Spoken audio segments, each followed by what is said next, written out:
مفتی صاحب شب کی فضیلت کیا ہے, اصلیت کیا ہے, قبرستان جانا؟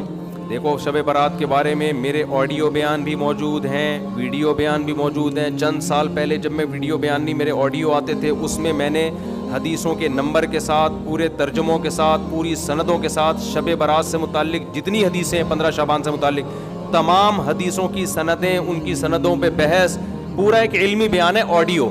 وہ آج بھی یوٹیوب پہ موجود ہے. آپ لکھیں شب برات مفتی طارق مسعود آڈیو بیان یا اولڈ بیان, تو آڈیو بیان آئے گا. پوری سندوں کی, راویوں کی ایک ایک نوک پلک کو اس میں درست کر کے پورا ایک علمی بیان ہے. تو شب برات کے بارے میں آپ کا کانسیپٹ 2 اور 2 4 کی طرح کلیئر ہو جائے گا. سمجھتے ہو گے نہیں سمجھتے؟ تو اصل تفصیلی بیان تو میرا وہ ہے, کئی سال پہلے ہوا تھا, میرا خیال ہے 2013 یا 12 میں ہوا تھا وہ بیان, آڈیو بیان ہے وہ. تو وہ آپ سن لیں پورے ایک ایک سند حوالوں کے ساتھ, کہ اس میں آپ کو پتہ چلے گا یہ 15 شعبان کی اسلام میں حیثیت کیا ہے. اس کا 2 منٹ میں خلاصہ پیش کر دیتا ہوں. پہلی بات, قبرستان جانا کسی صحیح حدیث سے ثابت نہیں ہے. ایک روایت ہے, سند کے لحاظ سے انتہائی کمزور, اور اگر مان لیا جائے تو زندگی میں ایک دفعہ. ہمارے ہاں ہر سال جایا جاتا ہے, اور وہ بھی نبی چپکے سے گئے. ہمارے ہاں جتھوں کی شکل میں جایا جاتا ہے. تو یہ ساری بدعات ہیں. سمجھ میں آ رہی ہے بات؟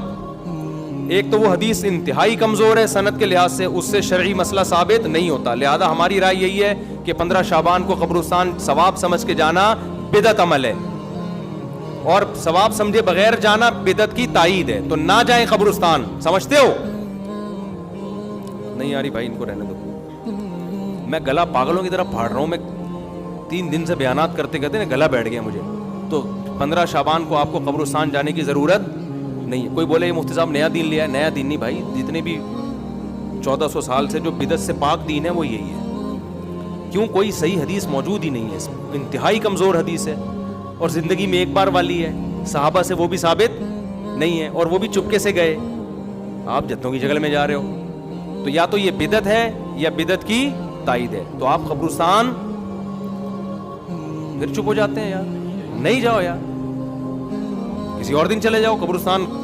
ویسے بھی ان 15 شعبان کو قبرستان میں جو میلے ٹھیلے اور انٹیاں بن سج کے آئی ہوئی ہوتی ہیں نا, مردے فتنوں میں پڑ جاتے ہیں.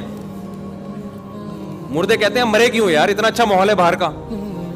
تو آج کل تو انٹیاں ایسے میک اپ کر کے اور دوپٹے, اور پھر بندے بھی تیار ہو کے, ایک انٹرٹینمنٹ ہے وہ قبرستان. وہ قبرستان تھوڑی رہا ہے جو پہلے ہوا کرتے تھے. تو آج کل تو ویسے بھی جانا جائز نہیں ہے. دوسرا کام, اس رات کو لوگ کہتے ہیں نہاؤ دھو اور تہوار ہے. تو تہوار اسلام میں دن میں ہوتے ہیں, راتوں میں. عیسائیوں کے, ہندوؤں کے تہوار ہو سکتے ہیں, مسلمانوں کے تہوار دن کی روشنی میں ہوتے ہیں. رات کے اندھیروں میں بولو نا نہیں ہوتے. راتیں عبادت کی ہوتی ہیں. تہوار نہانا دھونا اچھے کپڑے یہ دن کے کام ہیں. تو لہٰذا یہ کوئی بھی نہیں ہے کہ رات نہلاؤ, نہا دھو کے اور اچھے اچھے کپڑے پہنو. کوئی مستند روایت نہیں ہے اس بارے میں. تمیز سے سو جاؤ گھر میں جا کے. اور تیسرا کام کیا ہے؟ حلوہ مانڈا, حلوے مانڈے پکاتے ہیں. تو جب تہوار ہی نہیں ہے تو حلوے کس بات کا بھائی؟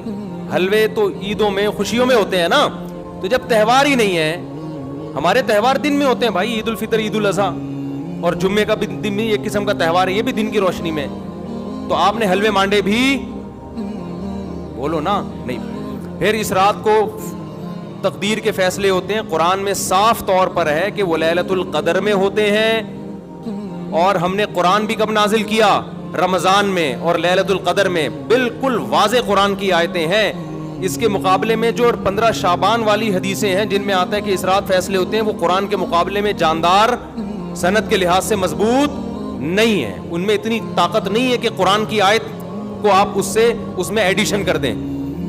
لہذا قرآن سے واضح پتہ چلتا ہے کہ جو فیصلے ہوتے ہیں سال بھر کے وہ شب قدر میں ہوتے ہیں, جو رمضان میں. اور قرآن بھی کب نازل ہوا؟ راجح دلیل کے لحاظ سے راجح بات یہی, اگرچہ بعض علماء نے وہ بھی لکھی, لیکن راجح دلیل کے لحاظ سے یہ بات ہے. 3 باتیں ہو گئیں. چوتھی بات ہے پٹاخے. شب برات کے پٹاخے. تو بھائی یہ تو پٹاخے یہ بھی جائز نہیں ہے. آپ کیوں ایک رات کو ایک عبادت کا عنصر دے کے اس میں پٹاخے پھوڑ رہے ہیں؟ لوگوں کی نیندیں خراب ہوتی ہیں, ہارٹ پیشنٹ پریشان ہو جاتے ہیں, بہت بڑے آگ لگ جاتی ہے بعض دفعہ. یہ عمل بھی حرام ہے, ناجائز ہے. اور کیا ہوتا ہے شب برات میں جلدی بتاؤں, عبادت پہ آ رہا ہوں. دن کا روزہ 15 شعبان کا, وہ بھی کسی صحیح حدیث سے ثابت. میں نے ایک دفعہ کسی نے کہا محرم کے فضائل پہ بیان کریں. بہت دفعہ مجھے اصرار کیا 1 گھنٹے کا بیان ہو محرم. میں نے بہت جب میرا تنگ کیا تو میں نے بیان کیا. میں نے کہا نبی صلی اللہ علیہ وسلم نے فرمایا, حدیث کا مفہوم ہے یہ اشہر حرم ہے, محترم مہینہ ہے, 4 محترم مہینوں میں 1 محرم بھی ہے, اور 10 محرم کا روزہ. آپ صلی اللہ علیہ وسلم نے اس کی جو بھی حدیث میں فضیلت بیان کی. میں نے کہا وما علینا الا البلاغ. لوگوں نے کہا بھائی کیا بیان کا؟ میں نے کہا بھائی اتنا ہی ہے, صحیح حدیث سے اتنی ہی ثابت ہے. ایک آدھ اور حدیث ہوگی جو اس وقت میرے ذہن میں نہیں, اس سے زیادہ میں نے کہا 1 گھنٹے کا بیان ہو نہیں سکتا, کوئی ہے ہی نہیں.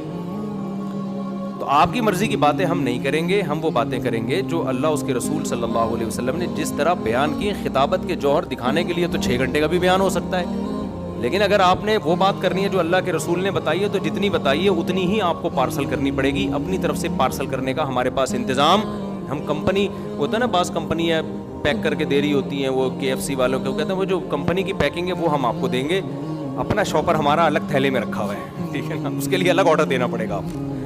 تو اگر اللہ رسول کی بات ہے تو وہی اتنی ہے. تو اس لیے 15 شعبان کا جو روزہ ہے وہ بھی کسی صحیح حدیث سے ثابت بولو نہیں ہے. اور کیا رہ گیا, جلدی کرو, ابو شادی بھی ہونی ہے ان کی, بھائی آئے ہوئے ہیں نا. اور کیا رہ گیا, رات کی عبادت کی طرف آتا ہوں میں. اور کچھ ہے, بس یہی ہے نا. پٹاخہ, قبرستان. پٹاخہ جب بھی بولتا ہوں, میری چھوٹی بچی ہے نا بڑی شرارتی, اس کا پٹاخی کہتا ہوں میں اس کو, ایسے پٹاخے کی طرح نا پھدکتی رہتی ہے ایسے. بچے بڑے اٹریکٹیو ہوتے ہیں یار, گھر میں بچے ہوا رکھا کرو, بچے گھر میں رونق ہوتی ہے. تو ایسے وہ اس کے ہوتے ہوئے شب برات کے پٹاخوں کی ضرورت ہی نہیں ہے ہمیں. تو ایسے بچے ہوتے ہیں نا, ایسے کھیل رہے ہوتے ہیں کلابازیاں, چھوٹے 2-2.5 سال کے بچے. ہم تو بچوں کو دیکھ کے دل چاہتا ہی نہیں کہ یہ بڑے ہوں, چھوٹے زیادہ اچھے ہوتے ہیں.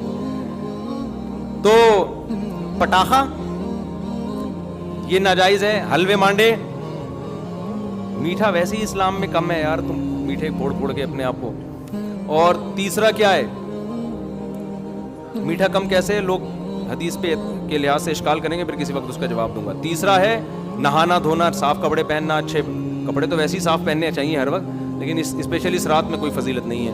چوتھا 15 شعبان کا روزہ, اور اس رات کو تقدیر کے فیصلے وغیرہ یہ سب چیزیں ثابت نہیں ہیں. ہاں اب یہ عبادت ہے یہ نہیں ہے, تو جمہور کے نزدیک اس میں عبادت کی فضیلت ہے, لیکن بعض محققین اس فضیلت کے بھی قائل نہیں.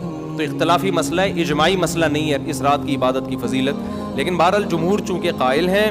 اس کے دلائل کیا میں پہلے بتا چکا ہوں کہ میں پورا آڈیو کلپ ایک ریکارڈ کروا چکا ہوں حدیثوں کے ریفرنسز کے ساتھ, راویوں کی سندوں اور بحثوں کے ساتھ. تو بہت ساری حدیثیں, اگرچہ کوئی بھی حدیث صحیح نہیں ہے اس کی فضیلت کے بارے میں, لیکن تعدد طرق کی وجہ سے بہت سے علماء کے نزدیک درجہ حسن کو پہنچی ہوئی ہیں. تو لہذا کرنے کا کام یہ ہے کہ اگر کوئی کرنا چاہے تو بھائی عبادت کرے. تو اللہ سے امید ہے کہ اس کو اس رات میں عبادت کا ثواب دوسری راتوں کی نسبت زیادہ ملے گا. بعض حضرات اس کے قائل نہیں ہیں. ہاں اب عبادت کا کوئی خاص طریقہ منقول نہیں ہے کہ یہ پہلی رکعت میں یہ اتنی دفعہ پڑھو, دوسری رکعت میں اتنی دفعہ پڑھو. اور نفلی عبادت شریعت ترغیب دیتی ہے گھر میں کرنے کی. افضل کیا ہے کہ گھر میں عبادت کی جائے. اب اگر آپ سمجھتے ہیں گھر میں دل نہیں لگے گا تو پھر مسجد میں آ جائیں, لیکن اجتماعی سطح پہ مسجد میں جماعتوں کی نمازیں قائم کرنا, اجتماعی قرآن خوانیاں کرنا, یہ تمام اعمال بدعت ہیں. تو اگر آپ نے عبادت کرنی ہے تو چلو کسی بہانے عبادت کر لو, تو اس میں یہ ہے کہ انفرادی کرنی ہے, بہتر ہے گھر میں کی جائے, نہیں تو مسجد میں کر لیں آ کے. اور کوئی خاص طریقے کی عبادت نہیں کرنی. تلاوت ہے, دعائیں ہیں, ذکر ہے, نماز ہے, بس جیسے عام طریقے سے پڑھتے ہیں اسی طریقے سے کریں. سمجھ رہے ہو کہ نہیں سمجھ رہے؟ یہ ہے خلاصہ, خلاصے کے خلاصے کے خلاصے کے خلاصے کا خلاصہ.